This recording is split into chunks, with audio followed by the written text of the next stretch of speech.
श्रीलंका की राजधानी कोलंबो में अनप्रेसिडेंटेड सीन्स हैं।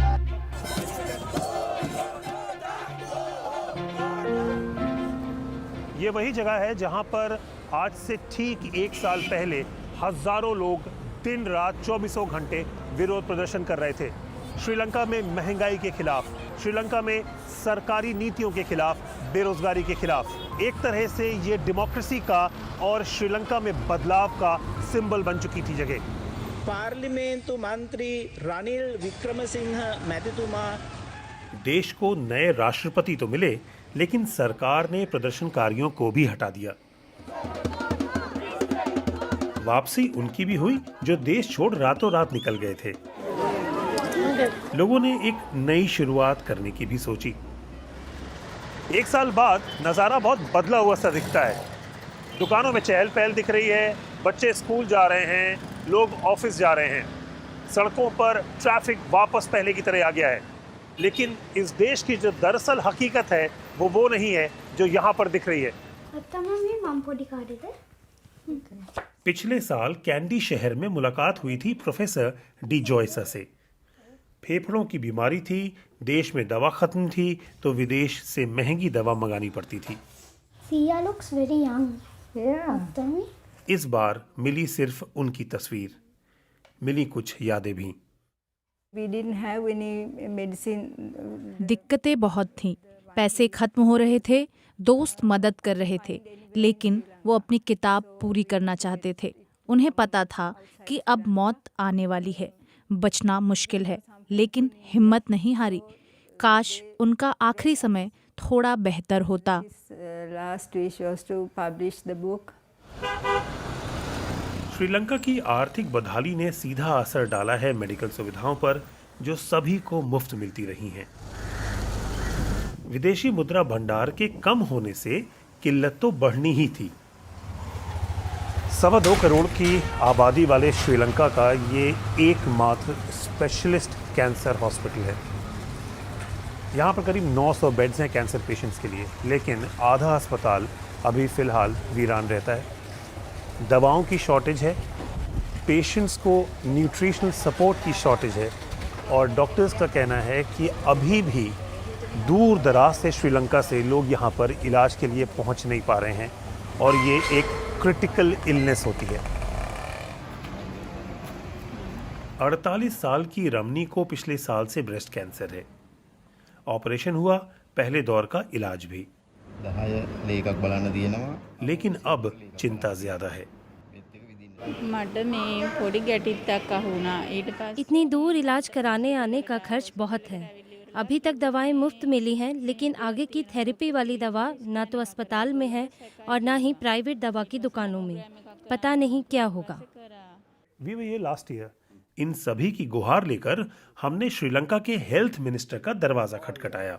I must say that the dent that's been affected by the economic crisis cannot be completely eradicated. मैं मानता हूं कि आर्थिक संकट का हेल्थ सेक्टर पर जो असर पड़ा है वो खत्म करना आसान नहीं है। हम इसको बेहतर जरूर बना रहे हैं। श्रीलंका अपनी 85% दवाएं और मेडिकल सामान इंपोर्ट करता है। पिछले साल हमारे पास सिर्फ $600 मिलियन का विदेशी मुद्रा भंडार बचा था। अब खाना भी इंपोर्ट करना था, जिससे लोग भूखे न रहें। तो हम क्या कर सकते थे? श्रीलंका में आज भी 1/3 लोग खाने की कमी से जूझ रहे हैं। बढ़ती महंगाई से हर दूसरे परिवार को अपनी कमाई का 70% हिस्सा खाने में खर्च करना पड़ रहा है। हकीकत जानने के लिए हम कोलंबो से 100 मील दूर दक्षिण के गांवों में पहुंचे।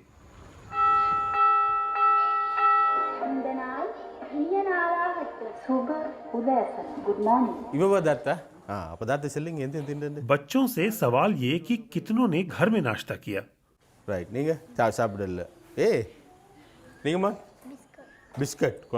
वजन लेने का यह सिलसिला अब हर हफ्ते का है।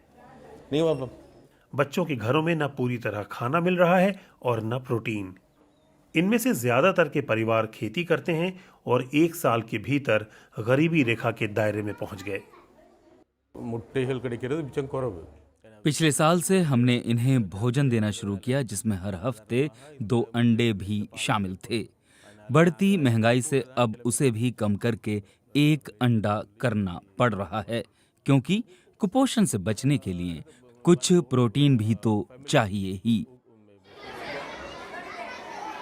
करीब 3 गांवों के बीच ये एकमात्र स्कूल है जिसमें 176 बच्चे पढ़ते हैं। गांवों में 120 परिवार हैं। क्लास 1 में जब हम गए तो वहां पर 15 बच्चे आज स्कूल आए हैं और उसमें से 13 जो थे उनका एवरेज वेट जो होना चाहिए वो उससे उनका वजन कम था। amount of money that each person needs has pretty much doubled in a year. एक साल पहले गरीबी रेखा के बाहर रहने के लिए हर परिवार की आय 6500 श्रीलंकाई रुपए होनी थी, जो अब दोगुनी होकर 13,000 प्रतिमाह हो चुकी है। इस चक्रव्यूह से निकलने की ज़रूरत है और हम निकल नहीं पा रहे हैं। पिछले साल की तुलना में ज़रा सी राहत है, लेकिन वो काफ़ी नहीं है।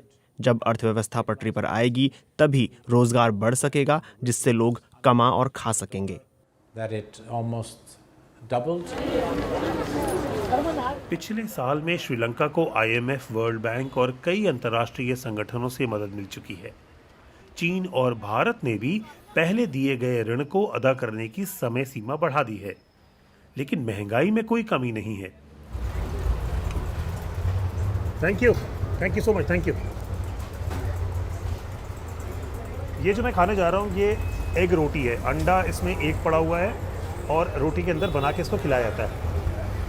अब श्रीलंका में पिछले साल तक ये 40 रुपए का मिलता था एक, अभी 120 का है, यानी 200% इसके दाम बढ़ चुके हैं। अंडा जो इससे पहले 8 रुपए का एक था, अभी बाज़ार में 58 रुपए का एक अंडा मिल रहा है श्रीलंका के रुपए में। और ये एक साधारण सा स्थानीय रेस्टोरेंट है सड़क के किनारे, जहाँ पर आम नागरिक आकर खाना खाते हैं सुबह, दोपहर, शाम।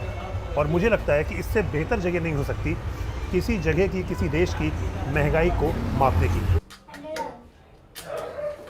महंगाई का आलम यह है कि लोग न बिजली का बिल चुका पा रहे हैं और न ही गैस का। नदिका परेरा श्रीलंका की टॉप कैरम खिलाड़ियों में से एक थीं। कैरम रेफरी बन के प्रतियोगिताओं से होने वाली कमाई अब खत्म हो चुकी है।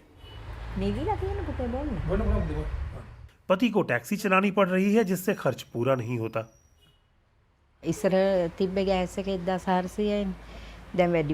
गैस सिलेंडर के दाम तिगुने हो चुके हैं, तो खाना बनाने के लिए सूखे नारियल के छिलके का इस्तेमाल करना पड़ता है। आँख जलती है, खांसी आती है, लेकिन विकल्प भी तो नहीं है। बच्चों को स्कूल भी नहीं भेज पा रहे हैं, क्योंकि बस का किराया कहाँ से लाएंगे। आखिर में हम उनके पास पहुंचे जो दिन रात श्रीलंका में रहते हुए पिछले साल के आर्थिक और राजनीतिक संकट को कवर करते रहे हैं। You go to a pharmacy, you see people trying to ration and calculate. आप दवा की दुकान पर जाइए तो लोग हिसाब कर रहे मिलते हैं कि कौन सी दवा कम ली जाए, जिससे गुजारा हो जाए।